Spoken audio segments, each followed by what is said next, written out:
자, 이제 수정구와 맞닿아 있는 중원구로 가보겠습니다. 역시 수정구와 함께 진보의 텃밭으로 분류되어 왔는데 과연 진보의 텃밭이냐? 최근엔 좀 물음표가 붙습니다.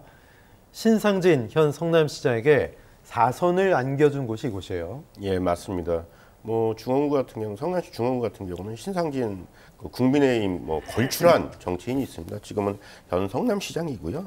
그 신상진 국민의힘 의원 전 의원 같은 경우는 현 성남시장인데, 네. 서울대학교 때 그 국민의힘 그 의원 중에서는 약간 또 독특한 의력을 갖고 있어요. 대학교 때 학생운동을 하시면서 또 옥살이도 하셨고 그러다 보니까 스토리가 있는 분이셔갖고 여기가 좀 어려운 지역인데도 불구하고 아마 4선까지 한 것 같습니다. 총 9번의 선거가 있었어요. 역사를 보면 그 진보 계열이 5번이 이겼고 보수 계열이 4번 이겼는데 신상진 의원이 4번을 다 이긴 거였어요. 근데 이렇게 다 보면 15대 때 그 새정치국민회의 새천년 민주당 16대 해갖고 조성준 의원이 이제 당선이 됐었고 17대 때 열린우리당의 이상락 의원이 이제 당선이 됐는데 선거법 위반으로 그 다음 연도에 또 재보궐 선거를 해요. 이 상황에서 신상진 의원이 당선이 됩니다. 그래서 2번의 재선을 하고 다시 또 19대 때 통합진보당에서 김미 의원이 당선이 됐는데 통진당이 이제 해산이 되면서 다시 또 재보궐 선거에서 신상진 의원이 하면서 또 재선을 해갖고 총 6번의 선거 중에 4번을 이겼는데 17, 18, 19, 20대 선거를 의원은 다 한 걸로 나온 거죠. 참 재미있는 이력인데 그리고 21대 총선에서는 지금의 더불어민주당의 윤영찬 의원이 하고 있습니다. 네. 자, 일단 신상진 현 시장이기 때문에 출마할 리는 없고 지금 윤영찬 의원의 지역구인데 윤영찬 의원이 어떤 분이냐? 아무래도 친명계가 아니고 이낙연계로 분류되는 분이죠. 그러다 보니까 과연 이번 공천이 괜찮을까? 이런 시선도 좀 있고요. 또 국민의힘에서는 어떤 분들이 나올까도 궁금합니다. 어떻게 보십니까? 예, 민주당 내에서는 특히 비명, 친명 없다. 비명계를 저격하지 않는다. 그 지역을 특별히 찍어서 후보들을 내보내지 않는다고 하는데 늘 보면 비명이란 분들 지역구에는 방송을 통해서 그동안 인지도를 높인 민주당의 친명 저격수들이 이 지역을 노리고 달라들고 있는 상황입니다.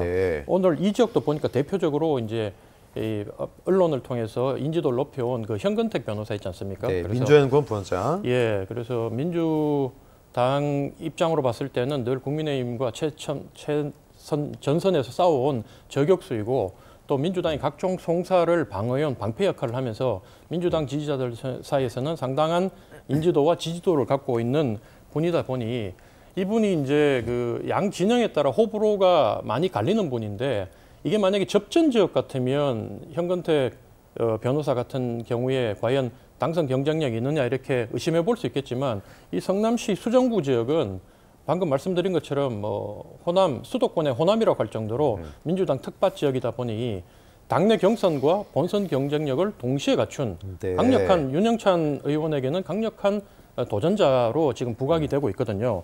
이러다 보니까 이제 지역에 있는 그 군소 후보들, 도의원을 하시고 지역에서 정치를 하신 분들이 자신들한테는 기회를 주지 않고 늘 외부에서 꽂힌 사람들이 이제 이 지역을 차지하다 보니 그 세 분, 현재 성함이 조광주, 윤창근, 이석주 이 세 분이 단일화를 했죠? 예, 단일화를 선언하고 이분들이 서로 이제 이 두 메이저 후보들한테 도전하겠다고 지금 선언한 상태고요. 이에 반해서 이제 국민의힘은 방금 이제 박성민 위원장께서도 설명을 해주셨지만 이 지역의 그 성남시장이 4번이나 국회의원 당선됐지만 늘 진보 진영의 후보가 난립하다 보니까 이게 스스로 자멸을 하고 어부지를 취한 결과가 여기였거든요. 그렇다 보니까 내년에 같은 경우에 내년 총선의 경우에는 현재 양 거대 정당의 대립이 극단으로 치닫는 상황이다 보니까 진보 이 군소 정당들이 힘을 쓸 가능성이 낮고 그러다 보니 이 지역에 4번이나 국민의힘계의 보수 정당 후보가 당선됐음에도 불구하고 현재는 그 심규철 전 국회의원 이분이 충북에서 한번 국회의원 당선되고 나머지는 2번 군포시에서 낙선한 분인데 이분 정도가 여기에 도전하겠다고 지금 언론에 오르내리고 있는 상황입니다. 네. 그렇군요. 민주당 경선이 관전 포인트가 될 것 같습니다. 윤영찬 대 현근택. 박성민 부위원장 어떻게 예상하십니까? 재밌는 상황이 될 것 같아요. 네. 지금 아까 조대현 센터장이 말한 것처럼 그 비명, 친명의 또 스팟라이트를 많이 받고 있거든요. 현근택 네. 지금 민주연 부원장은. 근데 여기에 아까 말씀 이거 하신 것처럼 그 우리 지역구 대표 후보들이 지금 단일화를 선언을 했어요. 네네. 결과적으로 뭐 중앙당 하향식 공천에 또 반발일 수도 있는데 뭐 그 지역에서 학교도 나오고 그리고 거기서 결혼도 하고 거기서 정치 활동도 하고 시민사회 활동도 하고 했는데 내려오는 거는 또 전략 공천식으로 내려온단 말이에요.